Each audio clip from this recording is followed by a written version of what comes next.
Based on your time working in the White House, how feasible is an arrangement like what the president is describing? And can you sort of assess the messaging here and what the White House is trying to do? Well, I think this is how the president speaks. I mean, he often puts things in sort of very lay rhetorical terms. You know, we're running Venezuela. I think what he means is, and what I've heard from other administration officials, is that we have a fair amount of influence and leverage over Venezuela right now. I mean, we took out Maduro in the law enforcement operation, and we've left the rest of the government in place, including the vice president, who's been sworn in as the acting president. And effectively what the president has said is she's going to have to listen to us or she's going to face consequences even worse than Maduro. So does that mean that we have American bureaucrats running around office buildings running their government? No, but it does mean we have a massive amount of influence over Venezuela right now. We have leverage over them because of the oil situation.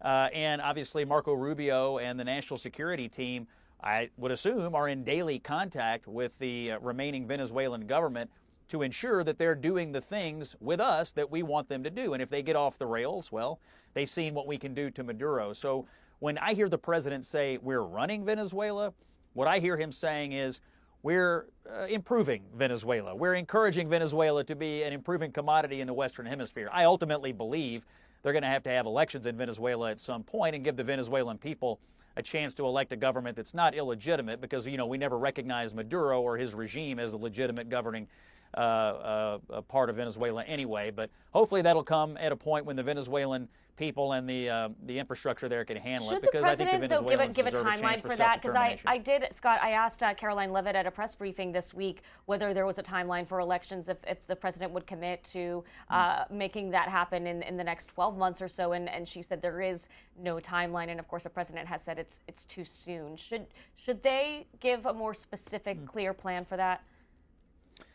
I don't think so. I wouldn't put a date on it because you don't know how the Venezuelans are going to act. I mean, these people that we've left in charge, I mean, they may turn out to disappoint us or do things that we don't want them to do. That could lead to, you know, an evolving situation, or they may do what we want them to do. I think we're still in the early stages. I don't think we trust these people because, I mean, some people say the vice president is worse than Maduro when it comes to the drug cartels and stuff and the ruthlessness.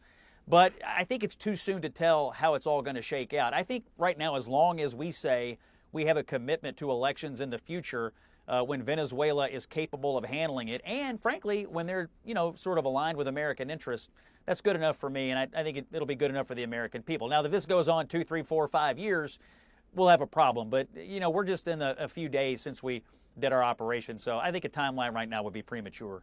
Kate, where are Democrats on this, and how should they approach the messaging here? I mean, there's a headline from Punchbowl that says Democrats splinter on how to confront Trump over Venezuela. They've been critical of Maduro, but they've also been critical of this operation. Some of them think that they shouldn't be so critical. How do they walk this line? Yeah.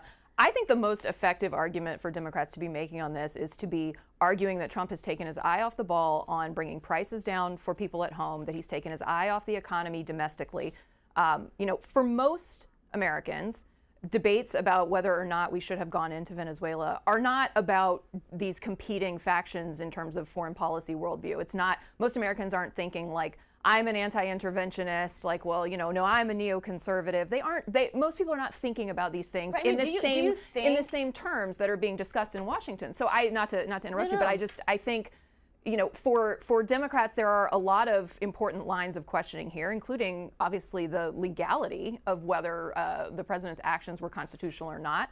And I think it's important to pursue that line of questioning. But as a political matter, as a messaging matter, I think the most effective place for Democrats to be is to really be driving this sense that we see, frankly, show up in all of the public polling, that people feel like Trump is too focused on foreign affairs, is too focused on, you know, the enrichment of himself and his family, and isn't really thinking about the economy and isn't delivering on the kinds of promises that he made on the campaign trail. That, to me, feels like the most effective political argument for Democrats to be driving. That's a pretty clean message you gave just now. Do you think that Democratic leaders are connecting those dots well enough? I think some are. I think, you know, when I think about the kind of panoply of statements that we've seen over the last week, you know, Pete Buttigieg gave I thought a really effective argument on this. I think there have been others who have.